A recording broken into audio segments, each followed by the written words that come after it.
রাজশাহী এবং চট্টগ্রাম থেকে মেহমান এসেছে, বলা যায় আমাদের ঘর ভর্তি মেহমান। তবে আমাদের ঘরটা একেবারেই গোছানো নেই। যেমন ধরেন ডাইনিং রুমে মেহমানদের জন্য বসার জন্য কোনো প্রকার সোফা সেট নেই, আর সেই সাথে বেডরুমে আলমারি থাকলেও সেই আলমারির অবস্থা একেবারেই নাজেহাল। তোমরাই দেখো আমাদের এই আলমারির অবস্থাটা আসলে কি হয়ে গিয়েছে। আর তার মাঝে এই আলমারির সাইজটাও ছোট। তাই আমি মেহমানদেরকে বাসায় রেখে তাড়াতাড়ি করে চলে যাই ফার্নিচার কিনতে। ঢাকার উত্তর বাড্ডায় চলে যাই। এখানে মূলত অনেক ফার্নিচার পাওয়া যায়। আমি মূলত গিয়েছিলাম জেআর ফার্নিচারের দোকানে। এই ফার্নিচারের দোকানটা কিন্তু অনেক ফেমাস, আর সেই সাথে তাদের ফার্নিচারের কালেকশন গুলাও অনেক বেশি কোয়ালিটিফুল। যেহেতু আমি নিজের ঘরের জন্য ফার্নিচার কিনবো, তো এই ক্ষেত্রে তো কোয়ালিটি একদমই কম্প্রোমাইজ করা যাবেই না। আর সেই সাথে ফার্নিচার গুলো তো সুন্দর অবশ্যই হতে হবে। আমাদের বাসায় বিভিন্ন ধরনের গেস্ট আসে, তারা যদি দেখে আমাদের ঘরের ফার্নিচারের অবস্থা সুন্দর নেই, তাহলে তো নিজেরই মান সম্মান চলে যাবে। তাই আজকে আমি আমাদের বাসার জন্য খুব সুন্দর করে বেছে একটা সোফা সেট নিব। আর হ্যাঁ, এই শোরুমটা কিন্তু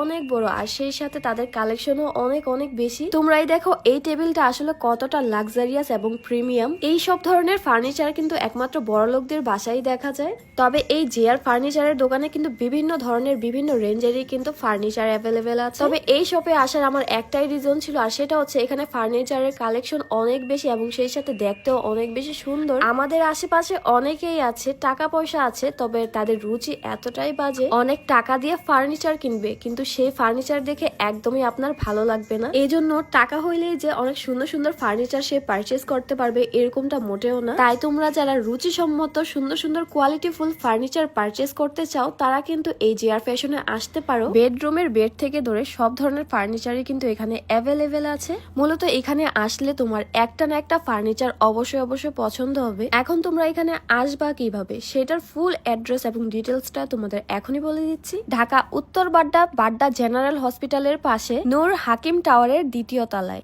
আর এটা হচ্ছে তাদের শোরুমের এন্ট্রান্স। তাদের শোরুমে ঢুকেই দেখবা এত সুন্দর ফার্নিচার। আমি তো আজকে এই ফার্নিচারের শোরুমে ঢুকেই এত খুশি হয়েছি, কারণ এখানে সব আমার মনের মতো সুন্দর ফার্নিচার ছিল।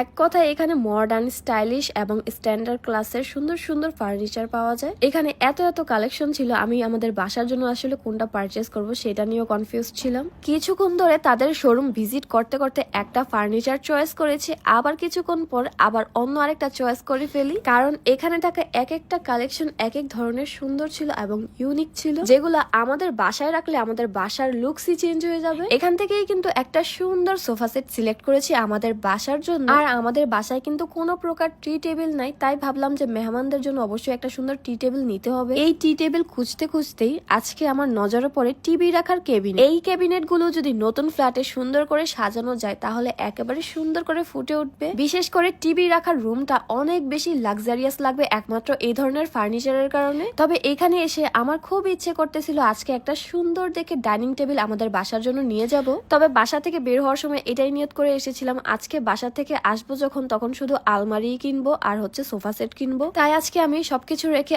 আলমারি এবং হচ্ছে সোফা সেট সবচেয়ে বেশি দেখতেছিলাম। একটা সোফা সেট কিন্তু অলরেডি আমাদের বাসার জন্য সিলেক্ট করে রেখেছি, তারপর ভাবলাম যে আরেকটা যদি সুন্দর সোফা সেট পাই তাহলে ওইটা না নিয়ে এটা নিয়ে যাব। এরপরই আমার নজরে পড়ে খুব সুন্দর ড্রেসিং টেবিল। প্রতিটা মেয়ের কাছেই কিন্তু এই ড্রেসিং টেবিল নিয়ে অনেক বেশি ফ্যাসিনেশন কাজ করে থাকে। তাই আজকে আমি ড্রেসিং টেবিল দেখার সময় অনেক বেশি খুঁটিনাটি চেক করে নিচ্ছিলাম। আর হ্যাঁ, এখানে কিন্তু বিভিন্ন শেপের ড্রেসিং টেবিল ছিল। প্রত্যেকটা ড্রেসিং টেবিলই কিন্তু অনেক বেশি স্ট্যান্ডার্ড ছিল। আর হ্যাঁ, তাদের কিন্তু ফেসবুক পেজ আছে, এমনকি তাদের ইউটিউব চ্যানেল আছে, যেখান থেকে তোমরা তাদের কালেকশনের ভিডিও দেখতে পারবে। এমনকি তাদের টিকটক, ইনস্টাগ্রাম সব ধরনের অ্যাকাউন্টে আছে, তো তোমরা চাইলে সেখান থেকে দেখে নিতে পারো। আজ এই পর্যন্তই। সবাই ভালো থাকবেন, সুস্থ থাকবেন। আল্লাহ হাফেজ।